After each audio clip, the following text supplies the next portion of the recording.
Hi, my channel mammals. I'm sorry I'm late. I'm so glad to see you. I have a little story to tell you today that's very touching, I think, in the business world. You know, we've been selling things lately that we've been living with for many, many years. Really living, hard living. Living hard and playing hard. And so we were looking for things that our hands had touched that could be sold and from Yankee and shared with the world. Had been shut away on a ship all those years out at sea. We thought it was time for it to go out and see the world. So I looked in this china cupboard that we have up on the main deck outside the galley. And I thought, there's a hurricane lamp in there, which I'd forgotten all about. And I brought it down and scurried down to photograph it down here in the shipping, I think is where we did it, I'm not sure, and send it out for the people. And that second, somebody bought it. And it was just wonderful. And, but then I took a second look and I thought, oh my goodness, it's sold. The person owns it. They've paid us all their money. And I don't think it's good enough to sell. And so I opened up my desk over here and I started looking everywhere. And well, here's what happened is maybe you can see it, maybe from inside. Do you see all those patches of glass? Oh, it's impossible. Look, see this, like it's the foot of a goblet, right? And go around with me here. This checkered things and, here's a foot of a vase. You see that? And some piece of a goblet and another piece of one of our painted pieces, you know. And I mean, it's not paint, it's glass, painted on glass. So I thought, what the problem was that it was so badly done. There was it was like it was just slapped up there with eyes closed. And it was secure, it was strong, but it was ugly. And I thought, the lady saw photos of it and up close and all, and she wanted it, but I just didn't feel right about it. I just felt that when she was living with it and she grew visually and started to appreciate more and more around her, she would start to be bothered by it also. I just didn't want that to happen to anybody. I didn't want them to wake up one day and say, ooh, this isn't the quality that I was always inspired by with Victoria and Richard MacKenzie-Childs and all that they had done. And I realized that I had never really seen this piece. I think somebody gave it to us or we ended up with it. I have no idea how we got it, but it was just, there's only one word for it. It was ugly. And if you saw it in a photo, it actually looked kind of pretty. Why? Because of the beautiful pieces of glass that were on it, but not because of the way they were put together. There was no thought in it. They were all sharp and strange, and they just had no love. So Richard and I went to our place where we keep a lot of extra things, especially broken pieces and parts, and we scoured it looking for glass, because I thought I would just be covering it with more glass and trying to enhance the form and all, but we couldn't find anything. And so then I started finding, and it had to be glass. I knew it had to be glass. I started finding little things because it's a hurricane. A candle fits in here. See inside there? The candle goes inside, down in the bottom. There you are. And it glows. It makes the whole lamp light up. So that's the idea of a hurricane, is for protecting the flame from blowing out in a drafty situation. That's why in many, many hundreds and thousands of years ago, they started having hurricanes. The hurricane would be clear so you could see the light through it, but it would protect the flame from going out. Sometimes there would be a downdraft and the flame would go out anyway, but in general, it's a big help. So I just started finding pieces in drawers, in little boxes here and there on Yankee that I always would tuck away thinking, oh gosh, I don't want to throw this away, but what can I do? And I don't like just, hoarding things. I like to have a purpose.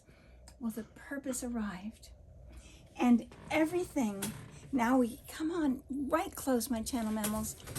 You can take turns being up in the front row. But here's a little basket of flowers. It's all rusted. See the color, how it's kind of dirty looking? It's because it's been sitting in water for years. But it's beautiful in its own way.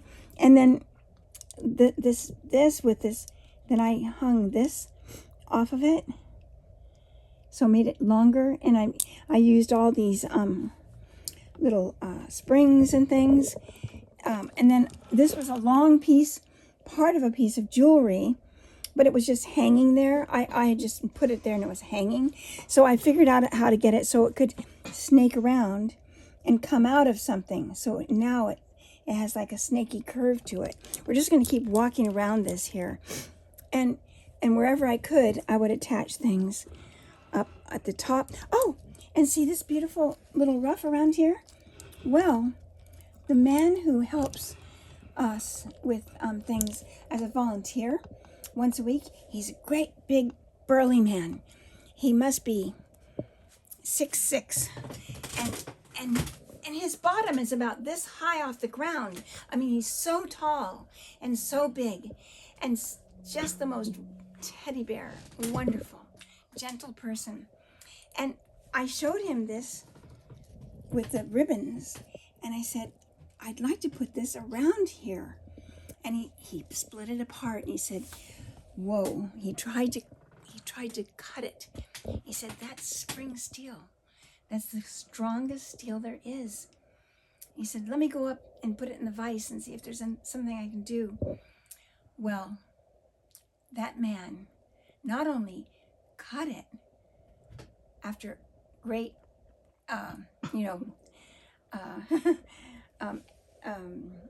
force, and he got it opened enough to go around here, and he closed it.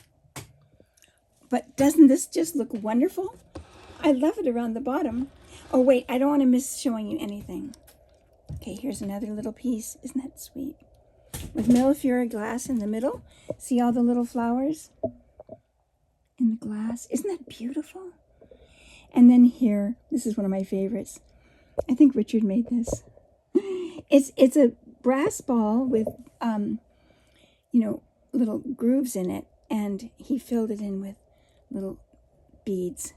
And then this spring, it comes off of a spring at the top.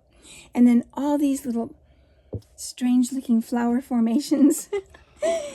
And here, this is my undersea flower. I think it's really funny looking. And there are other things down below. There's a dragon. Do you see the dragon here? I think this is his tail, and this is his face here, and his ears, and his everything, all of his parts. And then just keep on. Look, this is off of a chandelier. I didn't ever want to throw it away because I thought, oh, it belongs somewhere. And this is where it belongs, and it's on a spring. Isn't that fun? And then I come around here. Oh, look at this disc. Can you see it? Isn't that pretty? That's what the undersea flower lives from. And then there's some grapes here and another spring that's holding up another sash. And look at these little flowers. These are all flowers that we made. And these, oh, look at these beautiful beads. And this, I have no idea where it came from, but I never wanted to throw it away. I have no idea where it came from. But look at these. Aren't they beautiful? And they swag over this other little spring. They go over that. And because they were hanging too low.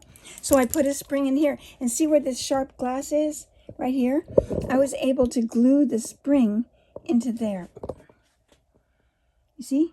Now, I didn't tell you. Oh, look, here's a fish. Swimming. He's going to go down and see his buddy in a minute. There's his buddy. So cute. And he's on a little bead down here that if it's in the sunlight in the daytime, it just looks like a little green bead. But at night, it glows. It's phosphorescent, so it glowed. It glows at night. All these things came off of jewelry that was to be repaired, never got repaired. Different things, that came to us in different ways. Here's one of our crests. There's even a place to identify it as Victoria Richard MacKenzie-Childs. And here's a really beautiful spring piece also that holds up this heavy piece of these very heavy beads here. It's hard to tell. There's so many layers, but look isn't this beautiful? And it's just things that I put together, just finding them. I was like being a little girl playing with my beads. Look at this. I think that's where we began almost. Here's some flowers that were on some jewelry. And then this was part of an earring. Well, I showed you that. Look at this. Isn't this beautiful? It's part of a piece of jewelry, just as it is. It's not restrung. And then I used another long flower on a copper twisted base, which made it come out. See? Reach out to bring this out from the piece. So these pieces aren't hugging the actual hurricane. They're floating outward, which I love. And then this used to be an earring. This was a real clock face. It's beautiful, beautiful work. It's very old, very ancient. And look at this little bird up in the tree, in a spring tree. And, oh my goodness, it just goes on and on. Here's another, whoops. I just have it on this base so it's a little higher so you can see it better. But it doesn't really go on that base. Here's another little spring. See? But it helps it when they go out like that, I feel.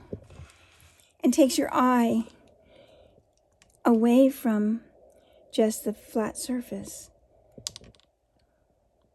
I think we're back at the beginning. Yeah. And then, well, Bob put this in here. And I just thought, oh dear, because he was trying to help me out. And it turned out that how he helps is things like the cutting this to fit and figuring out a lot of the technical situations, but not the aesthetic placement of things. So we learned how to be a better team in that way. And he's learning along the way. His eyes are being open every day. But it's not something, I've been exercising my eyes for many, almost a century. But, oh, here's a little cake. I think this and the roses and these little fuzzy balls are the only things that aren't made of glass. I just had to put them in. Everything else is made of glass. And look at this is a handle. And then there's also, we had this funny little thing. Do you see this? Does it look like a camel's head here and his neck? Am I at the right angle for you to see it? Well, it was some exotic thing that somebody gave us, a tall, narrow vase with a camel, built all out of blown glass, like what you see at the fairs. And lampwork glass. So parts had broken off over the time. I just didn't ever throw it away. Well, I used many parts of it. And so there's the camel's head. Right there. See it? Can you see it through between the bead there? I'll get to this side too. Maybe you can see him better. So now to, here's another thing that's not glass. I couldn't resist that little pink flower. And then, of course, these are more beautiful, but still, it's very sweet. Okay, so now here's what is most important about this whole project. The lady who bought this in its original form, and we all realized it was the wrong price. After me working for almost 3 weeks, almost day and night. I mean, I just couldn't stop. I had so much to do on it. And I made a mistake. Early on, I used this very good glue that we've used for everything. But I didn't realize that on glass, it puts out fumes that make a mist of a white chalky mist on the glass. So I realized that acetone takes those fumes off. But the fumes from the acetone take all the glue off. So all the work that I was doing was just falling on the ground. And I was just crestfallen. Well, it made the work last even longer. But I went to the little hobby shop here in Staten Island called Brownie's Hobby Shop. And he has this glue that doesn't fume on clear glass or plastic. And it's very costly, but it was the best thing that ever happened to me. I couldn't believe how my whole life changed.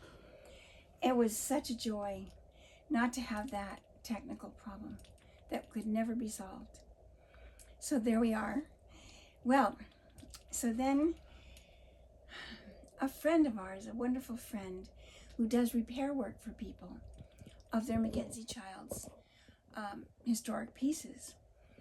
And she knows people all across the country, and also another person who's worked for us for many years, who doesn't work for us but just helps us out, knew of this man who could ship it to the lady who lives far, far away in California. And the man is a professional art shipper, a one-man band. He drives his van in and out all over the United States constantly. He sleeps in his van, he eats tacos in his van, and he packs, and he has a saw and everything. He builds crates in his van for all these unusual pieces that have to be so tenderly cared for. So he's going to make a structure to hold the base of this, and then a structure outside of it so nothing can fall on it by accident, to protect it forever, all the way to the lady's house. So that was a bit of an expense, but not for what he does. Oh my goodness, there's no other way it could get there. So it was just wonderful to get to know about him. His name is Ira, and he's a Chicago guy, and he just grew up on his own and found his place. That's the American dream. And he found it and built it and made everybody's lives easier. And so he's going to ship it to her. But here's what else. There was a problem because she did see photos of it, not completely finished, but on its way. And she realized that it was worth more than what she paid. So she was willing to pay a little bit more. And with joy and sweetness and gratitude, she had only love in her heart for us and for the work and for the history. So she paid more. By the time we finished, by the time it was over, it was worth many, many times more. But it just didn't feel right to, it wasn't her fault. It just evolved that way. And I couldn't stop it by some money mark that I'd made or anything of that nature. I had to do it the way it needed to be done and just trust. And so we just trusted that when the lady gets it, she will be so grateful and so pleased, and she will take beautiful care of it. And she's the right one to have it. And she's got the most valuable piece in the world. And of our work. And so, but for a song, which is okay. It doesn't matter. It's just part of the wonders of work in our world, where we don't go by adding up numbers, hours, anything, just building on love, and it just holds us up and it supplies every need. And guess what happened? Other people found out about it that are interested in us making more. And I thought, well, maybe I could do 1 or 2 more, because they take up, your whole life. And I'm trying to ship. I'm trying to keep the ship in shape. I'm trying to do everything and make all of our meals but it's so great, because many times more will this be paid for at the right situation, in the right way, the right timing, the right customer, the right object. And I'm just looking forward to the project. So that's the story. It's a love story, isn't it?